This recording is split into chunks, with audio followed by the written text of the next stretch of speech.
Hello, I'm Jens Schönfeld, owner, CEO of Individual Computers Germany, and you're listening to Scene World Podcasts.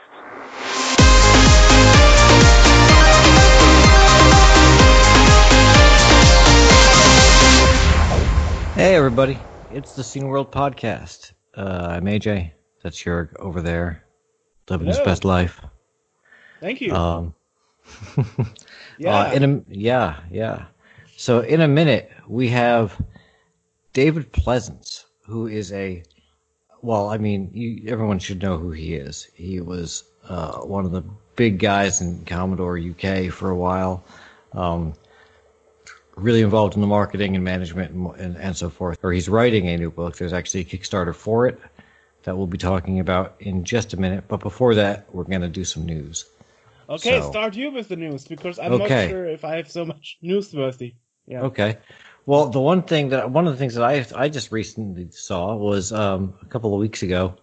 The future was 8-Bit, who makes really good products like the SD2 IEC, lots of stuff like that. They have announced that they are selling, and they're saying that it should start shipping on June 12th, which has now passed. But it's a mini PET. So it's a Commodore PET computer. It's based on the 2001N technology with 40 columns and whatnot. There's two versions you can get. One is a standalone board, which is meant to it comes with a keyboard and it comes with the power supply and all that so you can just use it just like that. The other one is just as a replacement board that goes in your PET case and uses the power supply and the original keyboard and all that stuff. So that's fairly significant. A price point? Price point is selling for, it starts at £205, which is about $250 US. Okay. Which for a fully populated, all the chips are in there. There's nothing, you don't have to go searching anything. So if you're looking for a PET, a Commodore PET, even in awful rusty condition, goes for $500 or more. So this is this is a significant deal. And it's a total replacement board. Yeah. Nice. And it says, it's based on the 2001 PET technology with the 40-column text character graphics. Well, the latest version, yeah. Yeah. And I also saw that most early PET software was designed for the normal graphics keyboard 20-key keypad. So any titles which bypass the OS keyboard routines might not work correctly with the business keyboard. The PET is the reason Chuck PET left Commodore. He wanted to do a color PET. Right. And Jack Tremolo said, no, I want to make home computers, not business machines anymore. Right. Which is interesting because they were called Commodore business machines. and then Chuck said, okay, I leave. Yep. So if Jack Tremolo didn't have a disagreement with Chuck, we would have a color PET now. Well, and who made the right choice with there, because we ended up with the C64. Right. But what speaks against having two lines of computers, not just one? True. Another thing I got here is that the Yandex Retro Games Battle 2020 has been announced. Yandex! That's one of the biggest service providers in Russia. Yeah. So they're targeting the ZX Spectrum, or the ZX Spectrum, as they say, and they're giving out cash prizes for the best games. Wow. Yeah, so that would be interesting. I would like to talk about the Spectrum scene in Russia. Yeah, definitely. And they're offering yeah, I do. They're offering about 11. I will. They're offering about $1,100 for first place, and $870 for second, and $580 for third place. We are talking about Yandex.ru, right? I believe so. The big Russian company. I'm taking. Yep. Yes, it is. Wow, Yep. So that's surprising me. Send me a link, please. I want to see it. I'm sending it right now. There you go. We know that the NES was big in Russia. Yep. It even had its own clone, but I never heard of an actual big company doing something with retro. Mm-hmm. And the deadline for this is, it's like November 17th is when voting begins. So, and the results will be announced on December 12th. So there's still quite a bit of time to submit if you want to do that.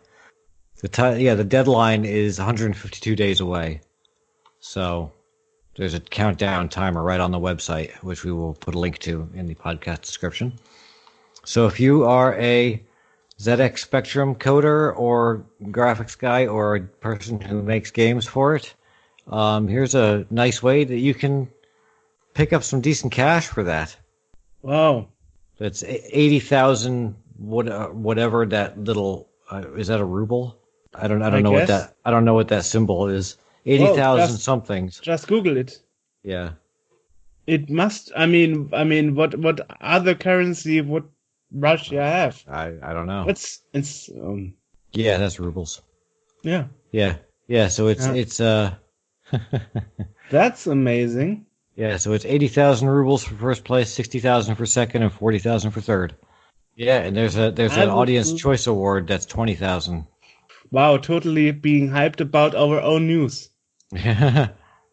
Yeah, well, I always wanted to talk about different regions in the demo scene or game scene that isn't known outside very much. I didn't know that Yandex has its own museum. Wow. So speaking about museums, there's a place in Seattle, the Living Computers Museum. It's one of the really big ones where you can go and see, these really giant mainframes and stuff, from way back in the day. It looks like they may not have survived the pandemic. Ooh, that's sad. Yeah, they've said that they've suspended all operations, and they've said that they will spend the months ahead reassessing if, how, and when to reopen. Wow. And they are currently issuing refunds for tickets and donations and memberships. Wow. So that is a shame. If you're already issuing refunds, then you have no hope. Right. In doing something with the money that you have. That's the fear. It's a bit weird how this pandemic thing changes stuff totally. Yeah.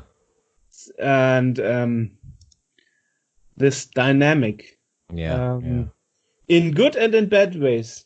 Yeah. Also in museum news, the Museum of Electronic Games and Art, also known as the Mega, has announced that there will be developer kits available for pre-order next week for the Mega 65. Did you read the email I replied to, or did you get your own email? I did not get an email. I just saw this elsewhere on the news thing. No, you did get an email. You are kidding me. I got nothing. No, you got an email. I got nothing. Yeah, but I mean, you knew from the email about it, right? Yes. That's what was my question. Yeah. Well, no. Yeah. Oh, but I saw it posted elsewhere as well.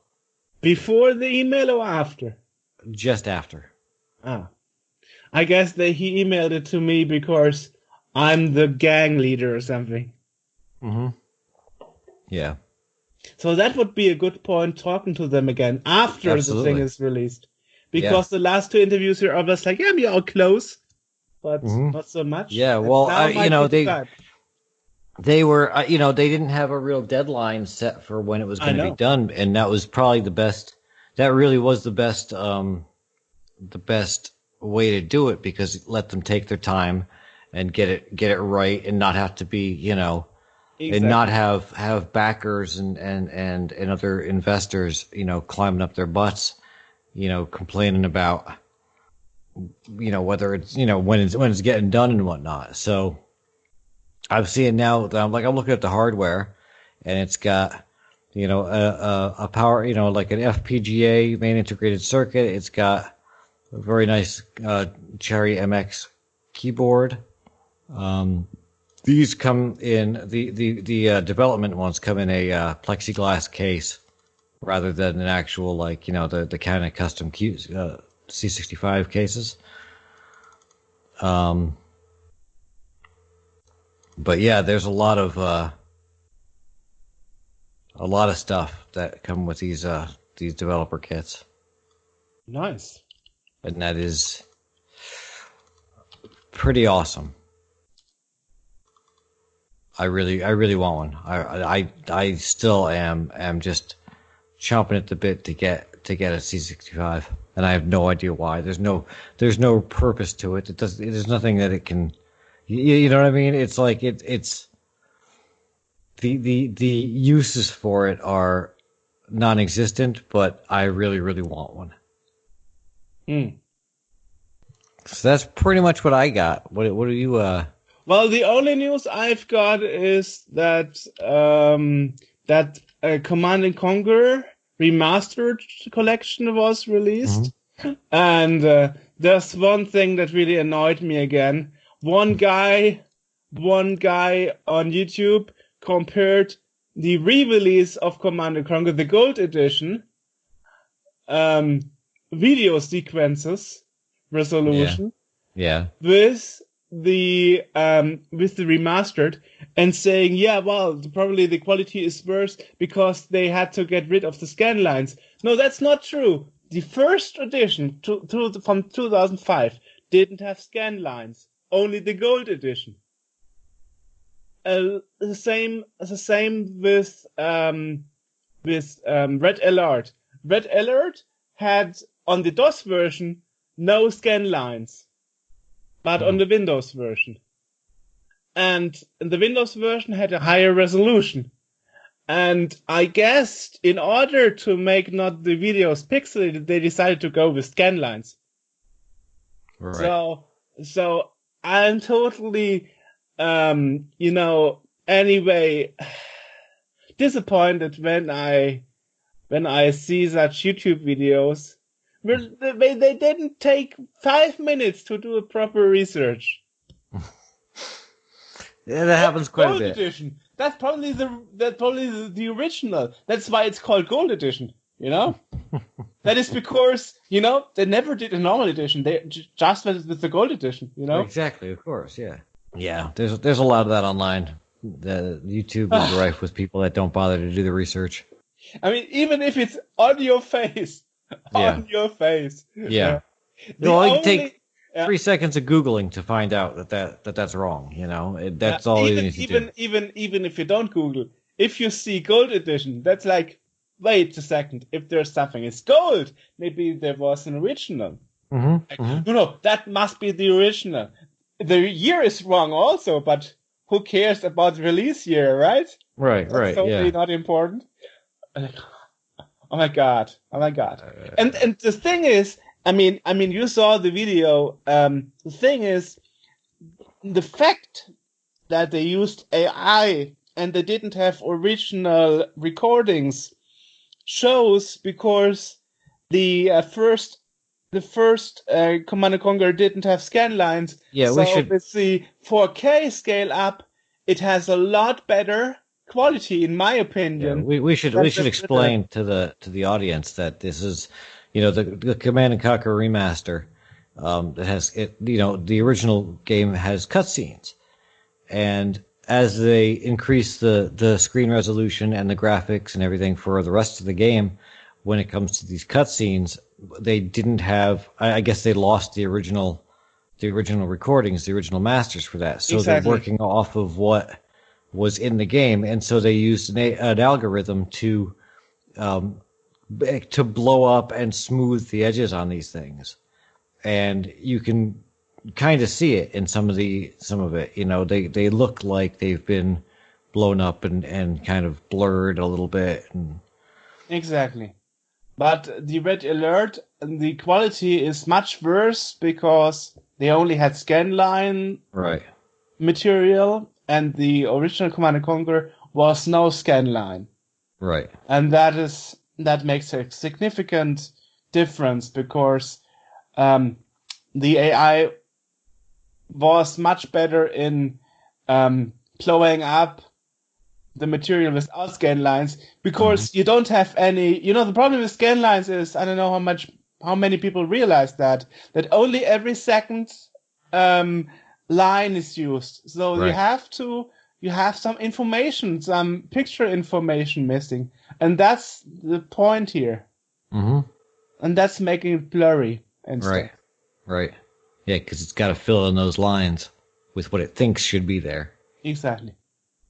So, in order to receive the better resolution back then, they just made artificial scan lines. So it looks less edgy. Right. Yeah. Well, I mean, they didn't think that 24 years later somebody would try to make a 4K out of the material. No, nobody ever does. I would argue that that's just a no. When people are making a game or any kind of software, they don't think, oh, this is going to be used 20, 30 years from now, or someone's going to try to remaster this 20, 30 years from now. Which is another question. I mean, the retro hype actually started exactly 10 years ago. Now the question is it a hype again, or did it become a normal genre now? I think it's kind of a normal genre. Retro is very it has. I mean, you look at the amount of media and whatnot that's focused on that. You know, one of the most popular shows around, Stranger Things, is set in the 80s. You know, I mean, there's a couple of shows that are set in that time period. There's so much new stuff, new games and new hardware being made for these old machines. I think that it's gone from being like just a temporary hype and excitement about older stuff to being a real actual market. I mean, the C64 is in stores and is selling well, and people really like it, and it's one of the few small one of the few reproduction consoles that, and then there's a whole argument of whether the C64 is a console or not, but it's one of the few reproduction consoles that really has been received well by the community. Well, it's more like a home computer. Yeah, especially the full size one that's got a keyboard and whatnot, and lets you drop right into BASIC and do everything you would normally do. But the excitement in the retro / Commodore scene isn't as big as with the DTV, because if you look close at it, it's emulation versus FPGA. Yes. Well, the DTV was a lot different in that the DTV was basically a whole C64 on a chip, and that was Jerry Ellsworth's baby with that, and there was a lot of talent that went into that. And at the time, that was really the only way that you could do it. At the time, FPGAs and emulation and whatnot, like emulation the machines weren't fast enough to do a good C64 emulation. It wasn't until, it wasn't until fairly recently even that you used to need like a top end PC or Mac to even get a C64 emulated well, which blew my mind, because you would think that a PC that is 2 gigahertz or something should be able to do a 1 megahertz 6510, but with all the different custom machines, it's not emulating one chip. It's got to emulate all these different aspects of the thing, and it does take a lot of power to do it. So back then with the DTV, the only way to do it really was the way that Jerry did it. Whereas now you have options for different ways that you can do it, and that's what they've done. One of the big things that I've seen that people want to really get into is the guts of what the C64 can actually do outside of its emulation. I've seen people talking about they want to make demos for the actual underlying hardware.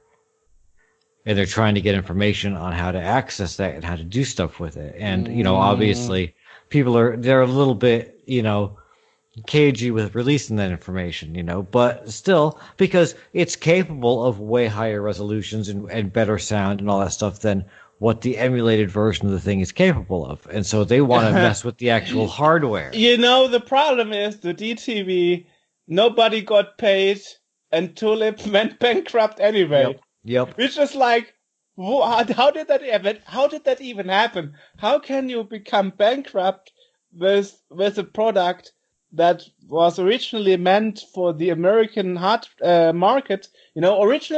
Originally they only planned for the NTSC version, and then they realized, wow, most NTSC versions were sold over Europe. Yeah. People were calling QVC in America like, do you ship to Europe? I want this thing, Yeah. And this PAL version came later, and they still went bankrupt, and they didn't pay Sherry Ellsworth or anybody involved. So it's a shame in a way, which is also a topic we have in this interview that you are about to hear later. Yeah. If we finish this interview section at some point, this news section at some point.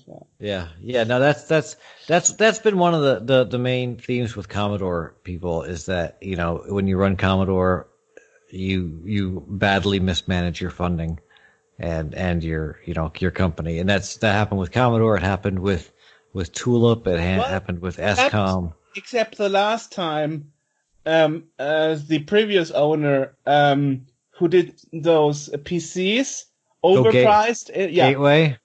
No. The one before, you remember the American guy who did the PCs in a C64 case? Oh, yes. They went out of business because he died. Yeah. But I still don't think that they were doing great business because they weren't selling these things like hotcakes because it was just a PC in a case that looked like a C64. And the price point, $6,000? Yeah, $6,000 for basically a laptop in a bread bin. I mean, that's... No, it wasn't a laptop, it was a desktop motherboard in it. So it was not notebook hardware. It was desktop hardware. Yeah. Okay. No. Yeah. Either way. Yeah, no. Laptops are generally more expensive than the price point would be explainable, but this was just desktop hardware. Right. Yeah. Either way, it was way overpriced for whatever it was. Exactly. Yeah. So I don't know what kind of business how much money they actually had on there, but then the guy doing it passed away, and so it all went defunct. But I imagine if it had continued on, it would have eventually flopped like everything else. Well, we unfortunately we will never know. His business partners decided to not continue without him. Yeah. Anyway, that's all the news I've got. Yep, that's me too. So why don't we get on over to David Pleasance? And have a pleasant interview. Yes, he's over there being very pleasant. Or pleasantly waiting or something. I don't know. There's a pun I can use there and I can't think of what it is. So a pleasant surprise. Yeah. So let's go talk to him. Today we have another podcast guest, a very known person, David John Pleasance, former CEO of UK, and before you were a sales manager at Commodore. And we are talking to you today because you are working on a new book and you started a new Kickstarter just recently. And the book is called From Vultures to Vampires, 25 years of copyright chaos and technology triumphs, right? Yes, that's correct. Wow, that's a long title. Well, it's a 25-year span, the book is. So it has to, in some ways, it has to have a long title. And this is really quite interesting, actually, because as a lot of people know, after Commodore went and ESCOM took over, I completely got out of the industry. I went deliberately under the radar. I remarried. I took my wife and stepdaughter to Australia. We lived in Australia we had a restaurant for 5 years and a few other businesses. And it wasn't until I came back onto the scene by being invited to the Amiga 30 event in Amsterdam in 2015. And I was asked to be a guest speaker there. And I have to be honest, I got on stage and I don't even remember what I said because it was all a blur to me. It was so crazy.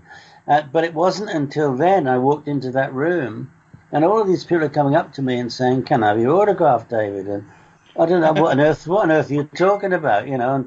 And it seems that in all that time while I was away, people had got this impression that I was some kind of a rock star. I don't know quite why.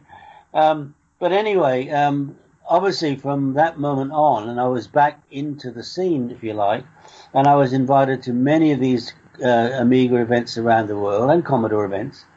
And I'm one of these people, I love meeting people, and I think they enjoy meeting me because I'm always just the same guy.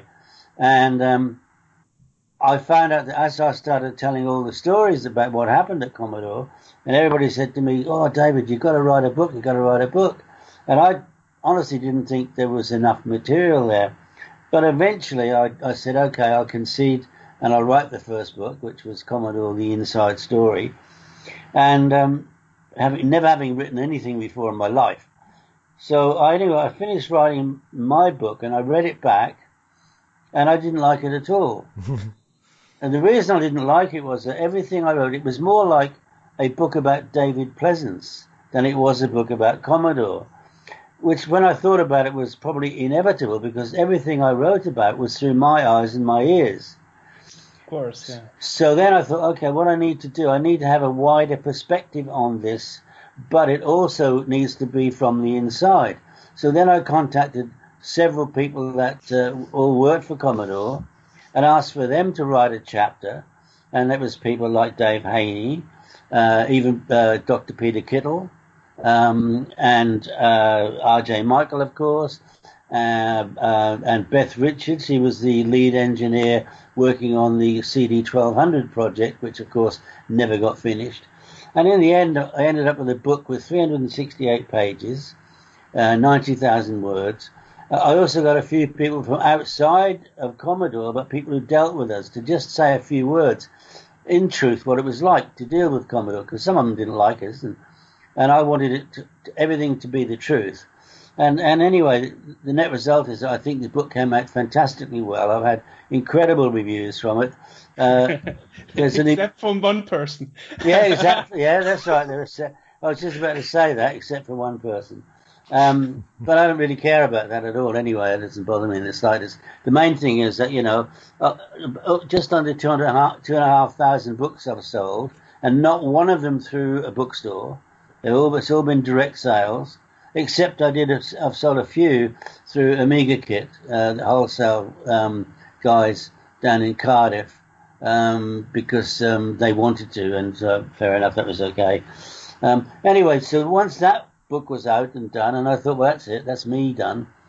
But since I've been back, everybody I'm meeting all sorts of people from the industry, and I've got to be honest with you, every single person I met has been just wonderful people to meet, very, very genuine, very friendly, and and they started to tell me all of these stories about the nightmares that had happened after ESCOM bought Commodore assets, and more and more and more that I'm hearing all about the lawsuits and people wanting to develop things. We're suddenly getting a legal cease and desist notice put on them because people were saying you can't use that. That's my copyright. I own this trademark. I own this logo, and so on and so forth. And what, tell us about it. Yeah. And of course, what it seems it was like some people after ESCOM went, and then Amiga Technologies, who were really part of ESCOM, after they kind of messed up what they were doing, it seems that there were some people who were genuine, some people who had big plans for what they wanted to do with the product and its technology. Other people just wanted a piece of the flesh. They were like, they were scavengers trying to grip onto us and rip shreds of things, mainly for greed. If I own this, then I can charge anybody to use it, and this sort of thing. And to be honest, it was completely a nightmare from what I'm being told. Remember, I wasn't around, so I'm learning what this is all brand new to me. Actually, you mentioned you have been first in touch with the scene 2015 at the Amiga 30 event, but a year earlier, Dan Wood actually interviewed you for his YouTube channel. That is how I got to know about you. I don't think so. No? Wasn't that a year before? No, I don't think so. Or was it the same year? Because I know I saw the video before, and then I saw you at the Amiga show. No. Well, the thing is that Dan and Ravi were at the Amsterdam, and I'll tell you exactly what happened. They interviewed me there, right, in Amsterdam. It was in Amsterdam. Okay. When they got home, they hadn't turned the volume on. So they had all this recording of me, but with no sound. So they came there was a Commodore UK event, Amiga UK event in Peterborough where I live. And they then did that video with me there to make up for the one they'd not recorded in Amsterdam. So the very first event was most definitely Amsterdam. Okay. I see. And that was the same year, or? Yes, the same year. Okay. I always thought that it was a year earlier, but okay. No, actually, it might even have been a year later. August. I think it was a year later. It was the following year because we had August was Amiga 30 in Amsterdam, and October was Amiga 30 in Neuss. And I think we did the Peterborough one the following year. I just remember that the Amiga Amsterdam event was that event where Petro Tichenko wrote the longest Facebook post I've ever seen in history. I didn't know before that you can write such long posts on Facebook. But you know why? I mean, I've never seen that poster. But do you know why he was angry? Yeah. He felt he wasn't taken care of like a VIP of former worker of Commodore in the way he should be taken care of. Well, that's. I mean, I'm sure that's a part of it.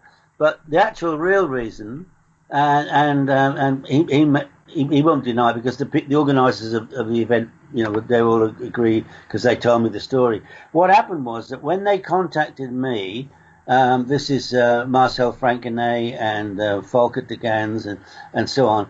When they contacted me, they sent me an email and they said, Mr. Pleasance, we would love you to come and be a speaker at our event. Is it possible, and how much would you charge? That's exactly what they wrote. They were more or less word for word. So I got back to them and I said, look, it'd be a real pleasure to come to you.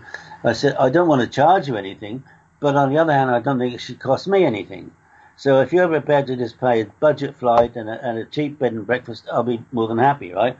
Anyway, it turns out that when they contacted Petro, he had demanded a certain amount of money as a fee, right? And they allocated him, I think they allocated him an hour and 20 minutes for his spot. But suddenly they've got me coming along, and then they've got all other people as well who they all want to get involved. So they went to Petro and said, look, you're still going to get the same fee, but we're going to cut you down on your time so we can fit all these other people in, one of which was me, right? And he absolutely spit the dummy. He absolutely went crazy. And so what happened is that when the show ended that first day, we all went on a cruise on the canal, a dinner cruise, and he was supposed to be on there. He stormed off.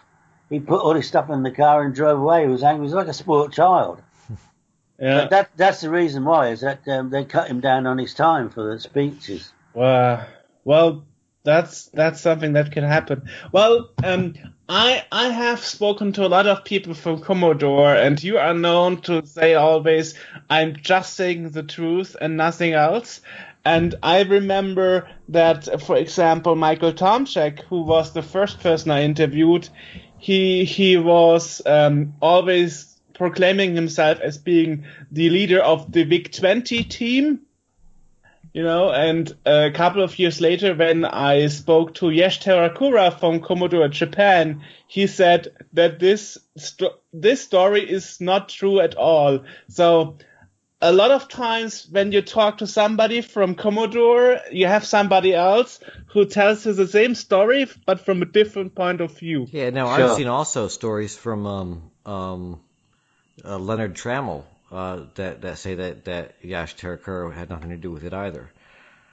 So it's yeah. I mean, memory is kind of faulty to begin with, and after so many years, there's so many people involved. Nobody has the same stories anymore.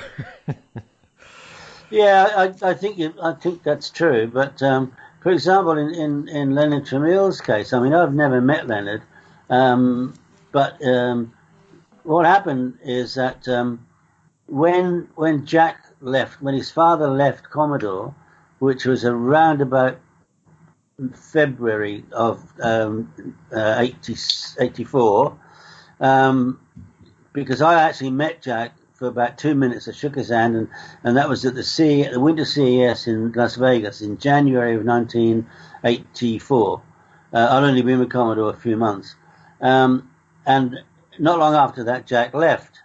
And the story is that it was a falling out over the pet jet, that Irving Gould, who was the chairman and major shareholder, and the truth is he was a tax exile, right? Because he had a place in the Bahamas where he used to fish most weekends. He had a place in Canada which he was a resident of, and a place in the States. And if he stayed longer than 3 days in any one place, he would have to pay tax, right? So the story is that Jack had sort of approached Irving and said, you can't use the company jet for this reason. And Irving said, what's wrong? He said, and Jack said, not while I'm president. And so Irving said, well, bye-bye then, sort of thing.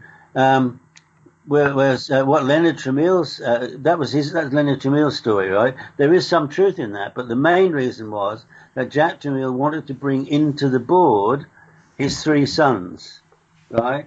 And that's what he tried to do. Now remember, Jack only being a 6% shareholder, because he needed the money and sold a lot of his shares to Irving. But the thing is that you cannot, under any circumstances, allow a board to be infiltrated by people who don't have a position. See, when you make up a board of a company, what the ideal situation is to have people who each have different skills, a bit like jigsaw puzzle, and those skills match each other, so that you have a complete picture. And that is a board that runs the company, because they all talk to each other, they all contribute to give you an overall benefit for the business. But just bringing in your 3 sons because they're your sons, so that's the real reason why Jack left Commodore. And that's actually what he ended up doing when he was in Atari eventually, didn't he? He brought his sons into the business there. Yeah, absolutely, yeah. Anyway, getting back to the new book, which is what I think your audience want to listen about. Absolutely. Essentially, so what happened is I started doing some investigation from people that I've known a long time. People like Mike Batalano at Cloanto. He's in the center of all of this. I've known him probably the longest out of anybody, because when I was doing all of the Amiga bundles, the Batman pack and stuff like that, every pack I did, I used to use Electronic Arts D-Paint, 1 or 2 or 3 as they developed. And one day they came to me, EA did, and if they'd have said to me, David, we need some more money, we need to get some more revenue from it, that's one thing, but they didn't do that. They came to me And they said, look, we know that we're the only product you can put in here, so therefore we're going to charge you more money. And I don't like that. It's like having a gun put to your head. I don't do business like that. So I thought, well, I'll show you. And I looked, and I found, of course, that a professional paint by Commodore was a pretty damn good product. It had some better features and some not so good features, but overall it was a good product. So I did the deal with him. And so that's how long I've known Mike. But, he is definitely much in the center of this lawsuit situation. And in fact, there's lawsuit still raging at the moment, still current. But anyway, I contacted a lot of these people who were involved one time after another, and I said to them, look, I want to do some, I'm writing a book, I'd like to interview you and possibly even video you, but I want you to tell the truth, and I will publish the truth, And, out of all the people I contacted, and there's still about 10 or 11 that I need to, but most I have, every single one of them said yes, not a problem. So I thought, well, this is a good basis. And one of those people that I wrote to was, of course, Trevor Dickinson, because he's on technology, and anyway, and he answered back and said, yes, of course. He said, by the way, Mayor, he said, I've got lots and lots and lots of information that he'd actually recorded over the 25 years while it was happening. He said, I've done all kind of most of the donkey work. So he said, I was thinking of actually publishing it myself, but maybe it's better if I co-author with you. And I thought, wow, this is fantastic, because so what we're now going to have is we're now going to have all of his stuff, which most of it is in chronological order. There's a couple of little things we've got to change. But what I'll be able to do is we'll have his story the way it was recorded at the time it happened, and then I'll talk to the people that were involved and say, is that your version of it? And so we end up with two versions of the same story, one right up to date, and hopefully with some juicy bits, because that's really what people want to read. So I think that what we're ending up with is something which I think everybody's going to really, really appreciate knowing the full story on. But at the same time, what I noticed is that while all of this was going on, all of this scavenging and stuff like that, in spite of all of that, there have been some absolutely fantastic products developed. And so that's when I came up with this title, From Vultures to Vampires, because it's the most perfect title. From the vultures that were scavenging for the remnants of Commodore and Amiga, into now, in my opinion, the Vampire is one of the best products I've seen for a very, very long time, particularly the standalone 4-unit. And so it just gave me that rise to a fantastic title. And I'm sure that everyone I've asked, they really love the title. So hopefully. What do you make of the current state of copyright with Commodore stuff? Because we've run into that bump ourselves with we have an Amiga version of the magazine, and one of the things that we did with the C64 version is we have an online version where you can watch it. You can view the magazine over the website. And we wanted to do that with the Amiga version as well. And it became an issue of we need a version of the Kickstart that we can put on this in this online emulator so people can see it. And we went to both Cloanto and to Hyperion, and both of them were like, we're not getting involved. You can't have it. I think one of them told us we could use it, but don't be surprised if we get sued or something like that. Exactly. Yeah. Both told me we can give you a license, but the other party we are in court with might sue you. Yeah, well, I mean, that's exactly, it's a perfect example, and remind me to get back and talk to you, and we'll make that part of the book, because it's a story that needs to be told, right? But that's exactly what the problem is, and that's why I say the book starts off about being, terrible times. The book actually starts from the day of the auction in New York, where ESCOM bought all the assets. I was actually in the court that day, so it's a great place for me to start the book. And then we're talking about the time when ESCOM had it, how they screwed it up. They did lots of things crazy, overstretched themselves. They only kind of partly funded Amiga. They never really wanted Amiga. That's the truth of the matter. They never really wanted Amiga, and I never understood it, because in the courtroom I said to them, sell us the Amiga part. You know, you don't want it. Let us have it. That's what we want. And they wouldn't. They just were. They were. What's the right word? It wasn't selfish. They just didn't want anybody to have anything. What did they actually want, if not the Amiga? Well, the thing that I think that they wanted, and what would, in my opinion, have made sense, is they wanted the CBM name. Because at one time CBM was as powerful as IBM. Yes. And I could see them having a new range of PCs, a higher spec range of PCs, which they badged CBM. Therefore, they could charge a higher price for it and make a bigger margin. That made perfectly good sense because the Commodore name throughout Europe, as we all know, was a very highly regarded name. I think they actually did produce a few CBM ones, but they were running out of money then. They'd overstretched themselves. They just spent, $15 million buying the assets. Then they decided that they wanted to get into the retail market. God knows why. So they bought all of the SDL stores, because Silica Distribution was one of my distributors, who obviously when we went under, eventually they went under. And they also bought all the Rumbelow stores as well. 150 odd stores I think they bought. Now, they were doing exactly what Commodore did. They never had a business plan. They didn't know, are they manufacturers, or are they a distributor of other people's product that they just get badged, or are they retailers? You can't be all three. How can you possibly be all three? Especially when you've got machines coming out of the Far East with much higher specs and at lower prices every week. And this is the period, if you remember, when Intel, the only company in the world that used to eat its own young. And you know what I mean by that? They would release a chip, and it would have all these features. And before it had been on the market, 2, 3 or 4 weeks, they'd release a brand new one with a higher spec at less money. And they kept doing that to all these people who are handling chips. They were getting their fingers burned. It was like buying fruit that goes off in a few days. It's rotten, and you have to throw it away. Yeah, and that's actually, I heard how Ascom finally got bankrupt because they bought a big amount of outdated CPU chips. So when there was the Christmas sale, nobody was actually buying the systems because the CPU was outdated by that time.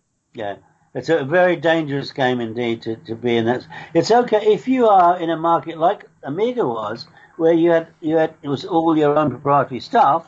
You didn't depend on anybody else. Right. That's a different proposition entirely.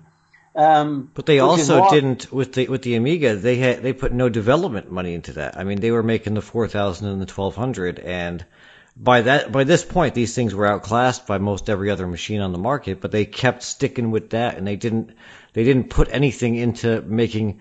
What was it? The Walker that they were looking at, but it never got anywhere. Well, as Trevor says, we've got a little 3-minute video talking about the book, which is on the Kickstarter, and as Trevor says, it looks like a cross between a vacuum cleaner, like Darth Vader's mask, and something on Star Wars dog. That's what it looks like. But what I call it is, because it was Petro Tachenko's baby, I call it the wanker. Not the walker.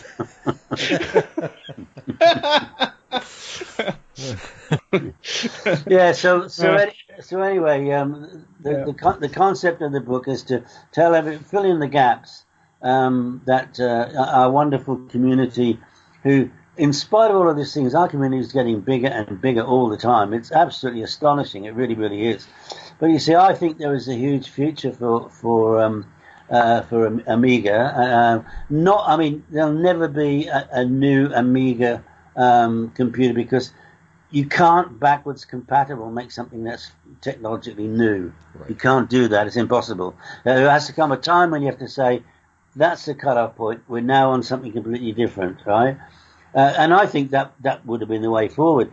But what a lot of people don't even know is that when ESCOM bought the assets, and they had the rights to everything, they ignored in my opinion, the most valuable assets that there was, first of all, is they let every engineer go. They didn't keep one engineer, not one. Not nobody like David Haney and people like that. They didn't keep them. But the other thing is that I know that when they did their due diligence, as Colin and I did, because Colin and I, we registered to be in the auction. You had to officially register and put a deposit down. And once you do that, then you have the right to do your due diligence. So Colin and I both went to Westchester. Colin was looking at all the books, all the financials, and I'm looking at the technology. And in the engineering department was Dr. Ed Hepler. And he had been working on this project for probably about 18 months, I think, in sequence. This was the project called Ombre, right? Now, when I saw that, he actually cobbled it together because it wasn't a finished chip. He cobbled it together with different pieces of software and showed me basically what it could do. And what they had then, they had an HP RISC based core, to which they added a 3D rendering engine, a blitter chip, a chunky planar. It had 5.1 surround sound stereo built in, which was the state of the art in 94.5. And what this thing could do, there is nothing on the market today that comes even close to it. Nothing. With all the graphics cards you want to stuff into a PC, there was nothing that can come close to what this product was. And they never even looked at it. They just let it go. Now, does that tell you that they were interested in the Amiga and its long-term future? It was a completely misguided purchase. The whole thing was wrong, just because he had the money. And, of course, he had Bernard Van Tienen involved, and Bernard is a known crook. He was a known crook. He was sued by the Dutch liquidators, big time. And in my first book, I've got an article that was printed by a Dutch newspaper, all about the court, what was happening, and all of the misdemeanors of Bernard Van Tienen. And I contacted them and got their permission to not only to print it, but also to translate it into English. So that's in the book. And he was known as a crook. Everybody knew that, and he's on the board of ESCOM. So the whole thing just smelt wrong. Do you know what I mean? Yeah. I mean, yes, we were upset. Yes, because we were upset because we were cheated, but we're more upset because we knew that where it was going, it had no future. We knew that, and that's that. When you've been like I was there 12 and a half years, and Commodore was part of my DNA. I couldn't wait to get to work every day. It was the most incredible place to work, and there were some shit times. Of course there was. But I absolutely loved it. We were especially in the UK, we were at the forefront of what was happening. We were in control of our business. We built our UK business to £100 million turnover. And that's no mean feat in a tough market like the UK. But when we see it going off to people like ESCOM and people like Petrodolchenko, who's also a liar, you know that it's going to end up, in some kind of tragedy. It was the only way it was going to end up. Well, the thing is, in the history of whoever had the Commodore brand, I mean, there was a success later on. I mean, after ESCOM, it went to Gateway 2000, and then it went to Tulip. And Tulip was quite successful with the DTV in 2004, which was first sold over QVC. And they went bankrupt as well after having owned Commodore. So for some reason, but whoever owns the Commodore it's brand, cursed. It's a cursed brand. Yes, it's getting bankrupt after a while. So except the phone guys, but they don't really own anything. They're just using it. Yeah. No, but you're wrong there. You're wrong there. I know those guys. Everybody thinks that these are some. They're no different to anybody else. They registered the name Commodore Business Machines in the UK because it was available. And the guy, Massimo, who is the guy, an Italian guy who he owns this, his company, he is one of the biggest Commodore fans you'll ever meet in your life. Oh, right? I know. Yeah, we spoke to them when they were coming out with their first phone, the pet phone. Yeah, we had an interview with them. Yeah, we had, and our review wasn't exactly fantastic of the phone. Yeah, okay. Yeah, is that the pet or is that the Leo? That's the PET. That's Okay, the PET. yeah. It was a generic Android phone. You know, it was based on a Chinese model, the Hua phone. It was a good enough phone. I thought it was a bit expensive, but the impression that we got from them was that they were doing this because they loved the brand. And you know, Paolo Besser and Massimo Canigiani, the two guys that we spoke to, were huge fans. They still are, and Massimo posts stuff in Commodore groups constantly. Yeah, of course. About that. I was talking to him about 4 days ago.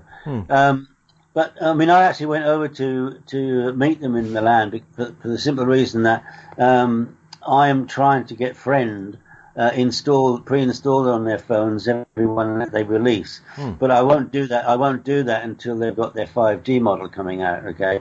But the point I'm trying to make is that they have every single right, because they bought and paid for that.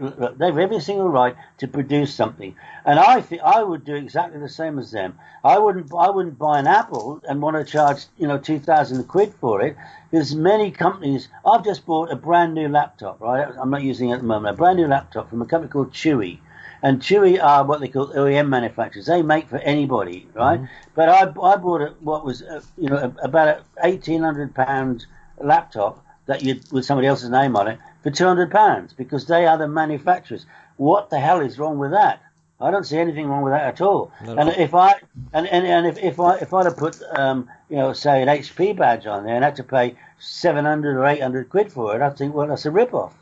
So I'll defend Commodore Business Machines, and they're actually going to be producing tablets. They're going to be producing probably even laptops and stuff like that. And I say good luck to them. I think what they're doing is absolutely fine. I've got no problem with that whatsoever. Yeah, even in the review that I did for it, I made the comment that Commodore, the original Commodore, way back when, used to take manufactured typewriters from Europe and whatnot, and they'd bring it in and stick their name on it.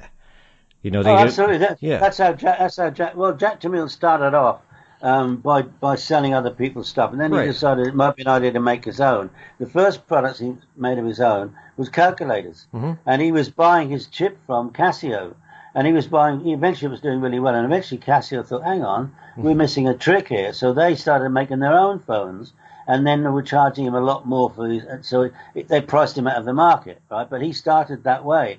Then he went on to watches. And then each time, what was happening was that the products that he was trying to get hold of, the components, were he was being frozen out of.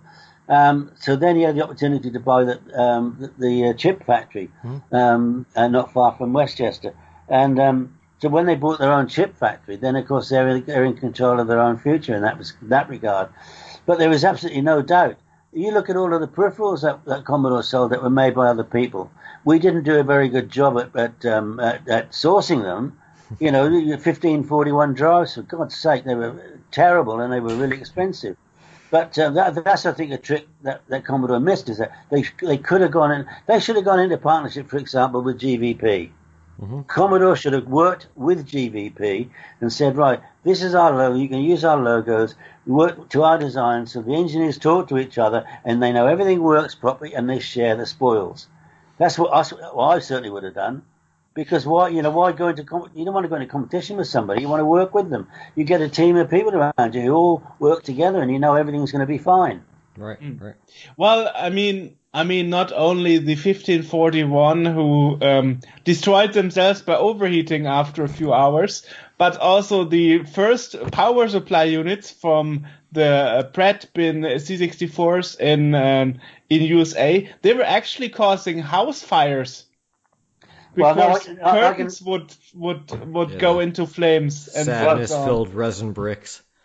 Well, no, I can tell you the true story about 64 power supplies. The guy that was responsible for component sourcing, okay, a guy called David Spires. His name is David Spires, right? And he was based in Hong Kong. I took some dealers to Hong Kong one time, and he took myself and a couple of other Commodore people and a couple of my dealers out for a night on the town, which was pretty special. But anyway, what happened was that I can only assume that there must have been a backhander somewhere, because we were buying up 64 power supplies in huge volumes from some supplier when suddenly we changed supplier. And maybe it cost us 10, 15 cents less or something, I don't know.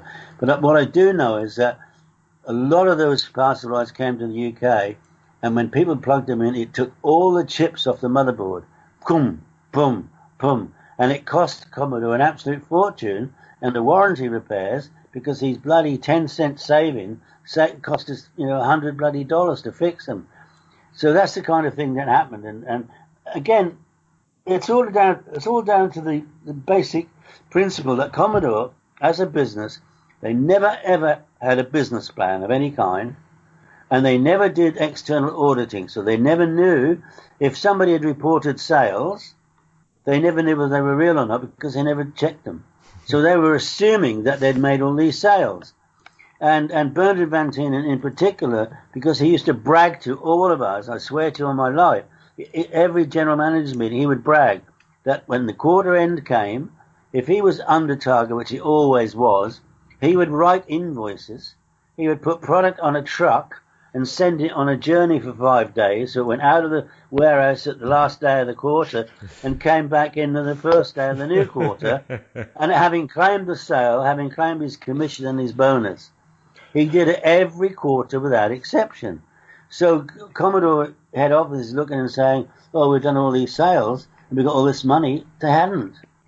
And this was all over the place, Oh, man. Okay, I didn't know that power supply story. That's interesting. You only told me once about the monitor story. What's the monitor story? It was from the other side of the globe. Yeah, well, see, I mean, I have a love-hate relationship with Petro Poroshenko because I love to hate him. Basically, he cheated us from our management buyout. He personally, and he's admitted it, so I know it's absolutely true. But what I really know about it is that he's told everybody from the moment he came onto the scene with Amiga Technologies that he was responsible for all the product sales around Europe. And that's an absolute, complete and utter lie. His job was, I think the title was, it was product logistics, okay? And what that meant was that every one of us in charge of sales, we had to forecast, of course, for the next 3 months. Now, sometimes you get it wrong, obviously. Right. And so his job was to make sure that the right product was in the right warehouse at the right time. So a perfect example of that was when I completely screwed up my forecast when we launched the Batman pack, because I committed to 10,000 pieces of making the Batman pack. We sold 186,000 machines in 12 weeks. So suddenly I need a lot more Amigas than before, which not such a problem. But more than that, you always need a percentage of things like monitors. So I needed a lot more monitors to go with the 186,000 machines I'd sold. So that was my cock-up, my fault. But what does Petro Poroshenko do? He searches around and he says, oh, Australia, they've got monitors, a lot of monitors in Australia, and they're 240 volts, which they are. So what does he do? He sends a whole load of monitors by air. Do you know how much they cost to send a monitor by air? He sent hundreds and hundreds of monitors over to me in the UK, and they're not compatible. They're not compatible because they have the wrong. They've got the wrong circuitry. It's what they call it. Polarization, I think it's different. Polarity. Polarity. Yeah. And the easy way to explain that is if you're brushing your teeth and you look down and you see the way that the water goes down your sinkhole, in Australia it's the opposite way round, obviously, right? So when you've got a tube and it's got a copper wire all round on the back of it, it's the wrong way round. Polarity has to be right for the country. And he shipped all of these bloody monitors at a massive cost that were absolutely useless to us. We couldn't use them. It would have cost more to rewind them than it was to, than to scrap them. But that's an example of what I'm talking about, right? I find that really unforgivable. Yeah. Because if you don't even know, what product belongs where, terrible.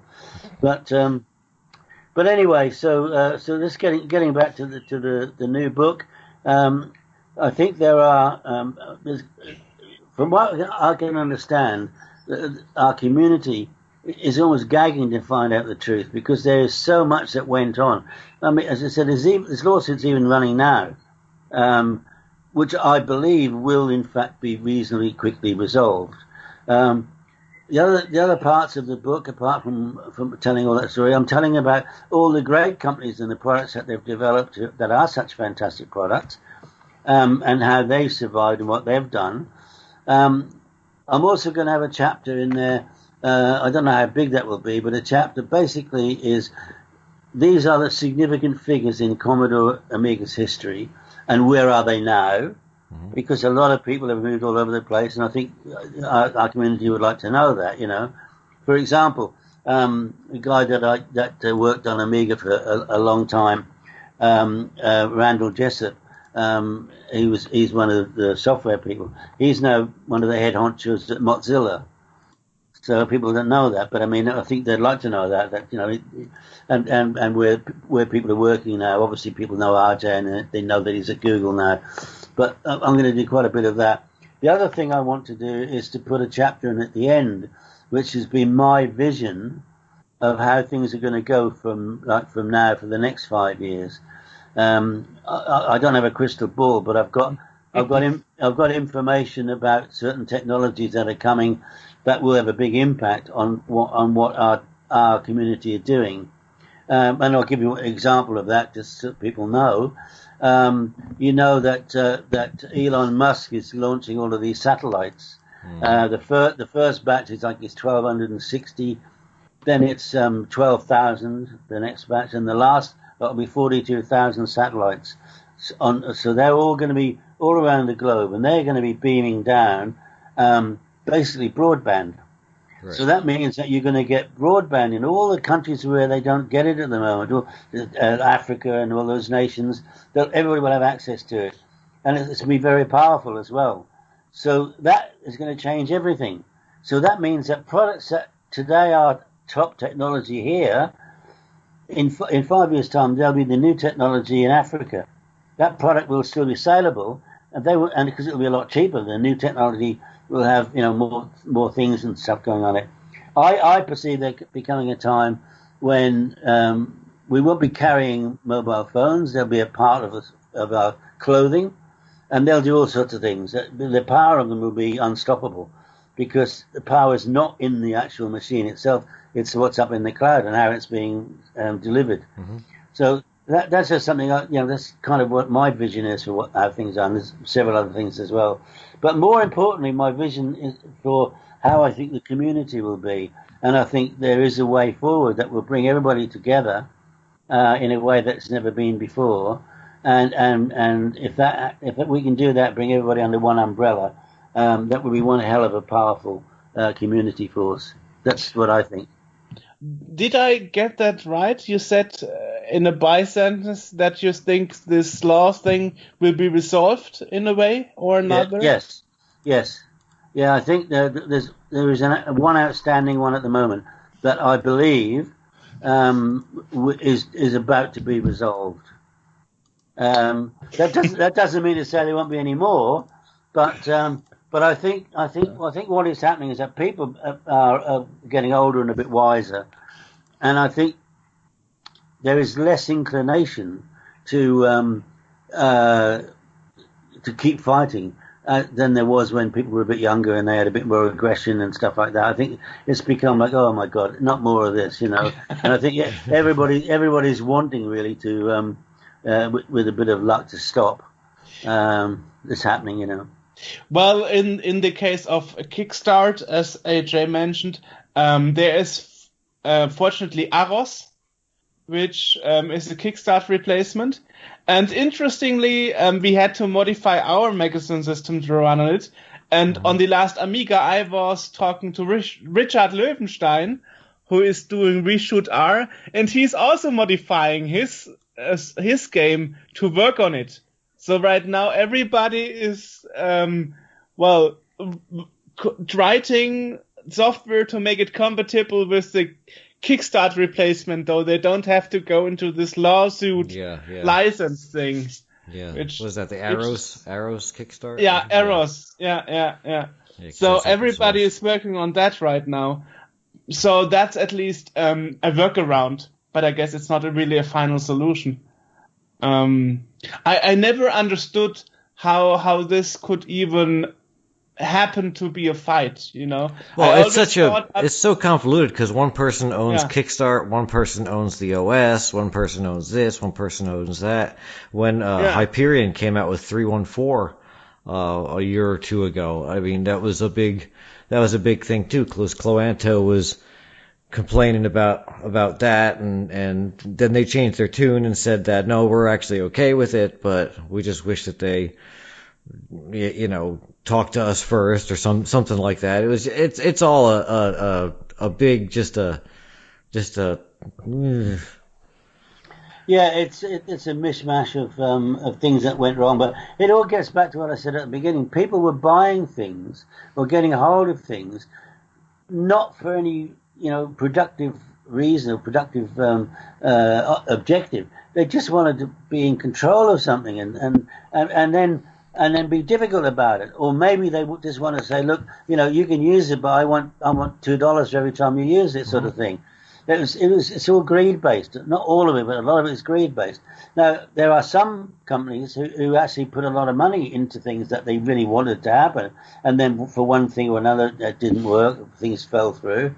But my objective in this book is to try and bring it all out into the open and explain everything that happened and in a way why, and especially if I can get to the people who were involved at the time, get to them now and get their version of the story, then whatever your opinion of what you read is, you will have had the written version when it happened and today's version, and then you make up your own mind, sort of thing. But at least the full story will be there, which is why I think the book is going to do well, because I think it is bringing to this huge community's attention exactly what happened, because it's been so much in the dark.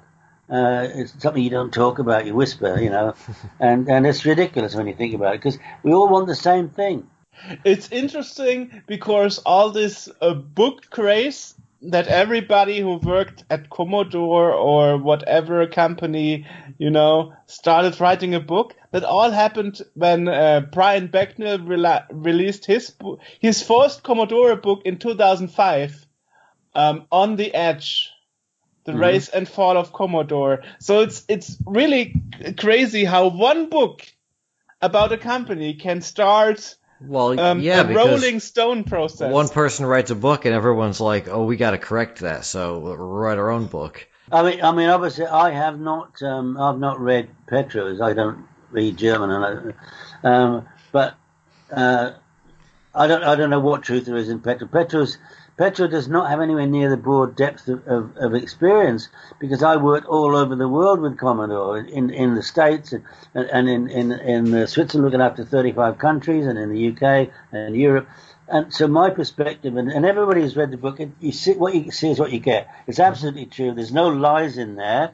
And I'm really happy about that. And everybody who's read the book, as you know, said this is a really good book, because now we understand what happened and why it happened. Now we understand what the 600 was all about. What a fuck up that was, And I've told the complete truth, because my purpose at the time, I knew that we were not going to sell any more 64s, and I did not want to lose that target audience who could only afford maybe £200. So I went to Mediali and said, let's make a cut-down, low-cost Amiga that you can at least start with, and then as you want, you can add to it and make it bigger and better as you can afford to, right? I said our target price point, I think we can get them up from £200 to £250, £249 sort of price. That was the target. Call it an Amiga 300, so there's no illusions about it not being a 500 or anything better. And what do? They make something that costs more to make than the 500. Yeah. They called it the 600. And then, and so it killed the 500 sales, which we were making more money on. it's like a self-inflicted bloody. It's like you're suicide, isn't it? You're doing it, killing yourself. Right.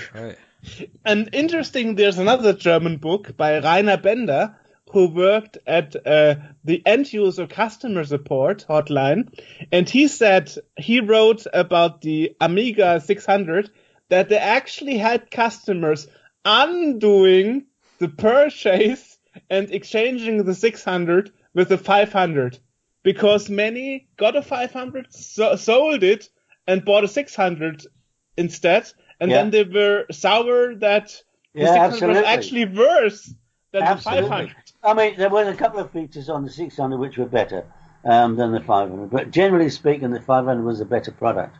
And so, I mean, how can what they did is Commodore shot themselves in their own foot, and they took good aim. You know, I mean, it's true. It's true. Sorry. Yeah. No, it's true. It's so true. You know, and this is why, you know, when the company was under the control of somebody like Mediali.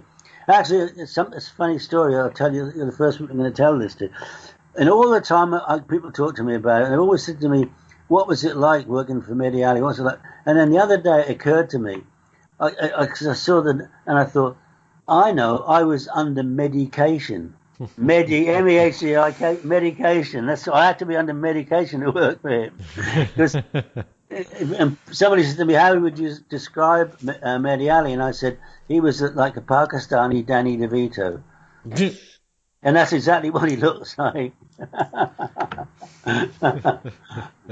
You got to laugh. You have to laugh. Yeah. It's so sad in a way, especially because, as you mentioned earlier, and probably also in the book, that Commodore UK and Commodore Germany actually had a PC series for a while. Mm-hmm. You know? Oh yes, yeah, no, they weren't very good. But I will tell you this: that in 1992, I was in 1992. I worked in Commodore US, Commodore Inc. In Westchester, based in Westchester, and they gave me because I was dealing with all the big accounts, the Sears and all the big store chains. That was my role. I was vice president of the consumer division, and the guys gave me a what you'd call it was a little bit bigger than a tablet, but it was much smaller than a laptop. I don't know, I guess it was about this size, and it was a 386, this size in 1992, and they said to me, take it round and get some feedback from the customers, what they think of it. And I could have sold thousands of them. As soon as I took it in, I said, well, we want some, when can we have them? Well, they're only just a prototype. I don't think they even developed anything, but it was a really nice little product, you know. But, you know, we were crazy, the way that we dealt with business. I mean, we should never have ever made our own PCs when they're coming out of the Far East at the prices that they were coming out at. Yeah, but interesting is my grandfather had a Commodore 64, and then when my mother was saying, okay, I'm taking a PC course and I'm getting Word 5, she got a Commodore PC because we had Commodore before in the household, yes. But it was a clear choice to get a Commodore PC, of course. Absolutely, yeah, absolutely.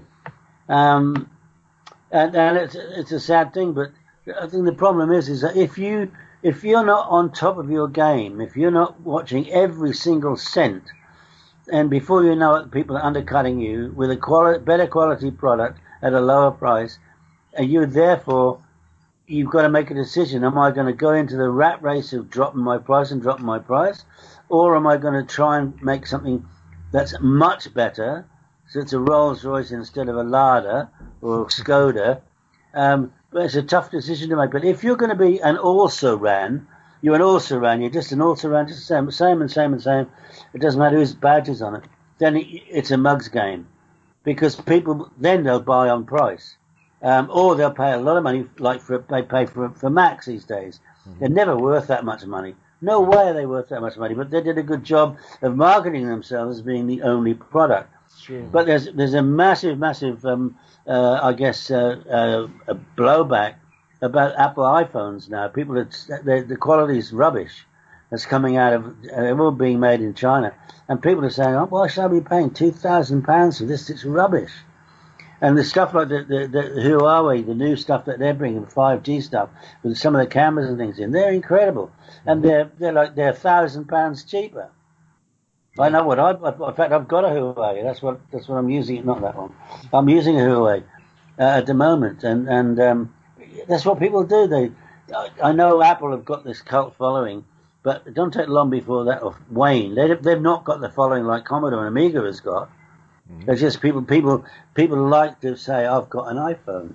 You know, the fact that it's rubbish. It's yeah, or people, because I use a Mac laptop. That's what I'm using right now to do this, and I do all my video and audio editing and everything on it. It's from 2012 because it's the last model that you could actually upgrade. So it's all it's maxed out. But I was pretty much an Apple user, and I had an iPhone, but I switched. I have an Android now that I use because the iPhone, like you said, the quality is crap coming out of it, and they're offering. I can't put extra storage in. I'm stuck with my 64 gigs or whatever paltry amount they're giving you. Same thing with the laptops and everything. They give you 250 gigs, or like 120 gigs as your base hard drive. Who can you? My laptop right now has 3 terabytes in it. Right. And I'm using a good portion of that. Because how can you survive on 120 gigs or 250 gigs that they're giving you in a $2,000 laptop? That's not worth it at all. Yeah, I agree with you. I totally agree with you. I've got a couple of USB memory sticks, and they're 2 terabytes each. Right. And that's fantastic. And so it doesn't matter how limited your laptop is. If you got those, you're not a problem at all. And they were as cheap as chips. I think it was about 20 quid a piece or something. Ridiculous price, Yeah. So it's life is changing very dramatically, very quickly. So listen, boys, are you gonna send me your story that you were telling me about how you wanted to do a magazine online and how you were thwarted? Sure. Oh, sure. Yeah, do that. Send it to me, and I'll get it. I'll get it checked English wise to make sure that the English language is right. And I'll put yes, my English is not perfect. I'll throw it through me, Joerg. I'll edit it for you. That's my day job is writing. So. Good. The thing is, I don't know how long it's going to take me to write the book. Probably. I'm saying to everybody it's going to be spring, like February time, but we may be able to get it out quicker than that. I really don't know, because I've got all this information from Trevor, and there's a lot of it, but it's all there. I've just got to make sense of it in terms of chronologically, and the right people in that, and then I'm going to add in my bits from each part, and then it's going to go over to the same guy who did all the layout for my last book. He's going to do exactly the same thing because he did such a great job, and I'll be going to the same printers because the quality was fabulous. So not quite sure when it's going to come out, but anyway, the Kickstarter is on now. It's running until the 19th of July. Yeah, where can people go to find out about this? Well, first of all, they can go to my website. I've got a brand new website, which is davidpleasance.com. So that's pretty easy. And the other one is the Kickstarter itself, which is from Vultures to Vampires. If they type that in, that'll come up as well. Okay, and we'll put links to all of this in the podcast description so people can just click to it and go straight there. Yeah. And the other thing too is if people are still interested in buying the current book, I'm guessing, because I was actually onto it today, I'm guessing I've got about 200 left. Okay. It's certainly no more than that. And I'm doubtful if I'm going to print another run, because the minimum run they do is 500. And that could take a very long time to sell after it's been out almost 2 years now. Go on. Have you considered print on demand? Just a question. Well, not in the case of a hardback, but people can download either an EPUB or a MOBI or a PDF, and if they want to get it, printed up smartly, it's up to them. That's always around, and that's. I've got some levels on the Kickstarter that include that. So there's some very, very good deals. I've not put a lot on there. There's an ebook of the new book, because that will come out first, because once I've got the transcript ready to send to the printers, we can turn it into an ebook, within a couple of days. So that will come out first. That's £15 for the, and that'll be the first one available. The standalone book on its own is £30, the same as the current book is. Obviously with the hardback book, you've got shipping costs, which I have no control over, and they look expensive, but unfortunately, it's what they are. I think it's £7 for the UK, because the book. Remember, my plan and what I've outlined in the Kickstarter is to at least be the equivalent of the first book. So that comes out at about 1.2 kilos, the book, right? So that's what I'm planning for. Now, it may end up getting bigger. It could end up getting smaller. I somehow doubt it. But I've had to work on that basis enough. So I put my shipping costs in based on what I think they're going to be. And I think it's £7 for the UK. I think it's £9. It might be £9. Actually, no. We wanted to do £9.50, but the Kickstarter wouldn't let us. They rounded it up to 10. Yeah. To go anywhere to Europe, and then the rest of the world is 13. We want to do £12.50, but they make you round it up to 13. That's true. That's true. I had that before. Yeah. Yeah. So basically, there is then after the book on its own, which said it's £30, then there's an 8-bit lovers bundle, and what that includes is it's a hardback book. It's also, you can download as a new film, Spectrum. Confessions of a Spectrum Addict director's cut that Andy Remick has just done a new. So that's a download of that. There'll be a download of the current book available, and also what I'm giving away free on that level is there's my son's band, my two sons' band. They've got a brand new album. It's not even out yet, right? It's not been released yet. So there's a download of that. I'm giving it away free of charge. And there's also I see the audiobook version of which narrated by our friend Dan Wood. You can choose this. Yeah, what you can do is if you order the bumper pack, one of them is the 8-bit one, and the other one is the Amiga one. The film that features is the Amiga 2020, which is a brand new one that Waven Steve Fletcher's putting out. But you then you can have a choice. You can download either the ebook of the current book, or you can download the audio book, plus the film. Plus the download of the new album of my son's album, which is, I know I'm biased because they're my sons, but I'm telling you, the album's, it's awesome. It's absolutely awesome. You wait till you hear it. It's phenomenal. And then there's a bumper bundle, which basically has everything in. I'm not doing anything that adds to the shipping because it's so expensive. I mean, somebody said to me, why aren't you doing things like hats or things like that? And I said, because it adds to the shipping cost, and maybe I can get hats for £2 or £3, but they cost that much to ship. Right. It just doesn't make any sense to me at all, So I've kept it very simple levels. You've got the Kickstarter up on screen, have you? Yes, absolutely. And I also want to point out to the listeners that the amount that the different pledge levels. I mean, even the highest level is £60 or more, which is not £60 is not going to put a dent in many people's wallet. So it's not like you're asking $1,000 or anything from individual people. Yeah, I mean, I'm very have to be cognizant of the reality that with this COVID virus, a lot of people are out of work. A lot of people are on low pay. And, I am not I'm not a greedy person. I just want what I think is a fair price.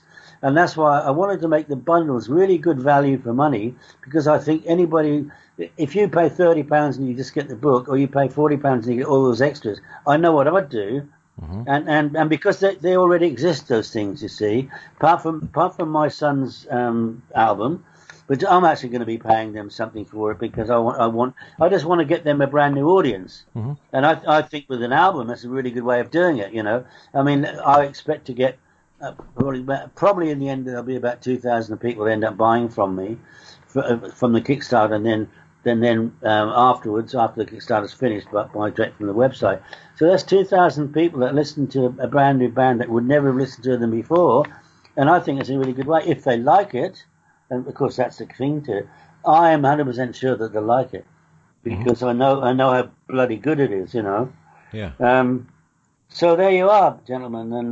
And what I wanted to say is, before we end, if you want any content, if you want to use any content we have done, Amiga related, feel free to ask me about it, David, and then publish it. I mean, for example, I know that Yash Terakura from Commodore Japan, he will not do any other contribution or interview whatsoever, because he's a very, humble and shy guy, and he would not participate in other things, So basically what you're saying is, if he wants to use any quotes or anything from our interviews, then... Yeah, exactly. Yeah, sure. Well, now that you know that basically what I'm looking for, if you've got anything that you think might be pertinent, relevant, send it to me. And honestly, if I can use it, I will, because I love people to contribute stuff, because I don't have all the answers. Who the hell am I? I'm not a guru. And everything I do through my whole history, I do it with a team, because I'm only as good as the team I've got around me. And that's why I'm using exactly the same team for this book. I've got Dan Wood doing all the social media for me, and I mean he's the best. He's he a really, good guy. really is. We love Dan Wood.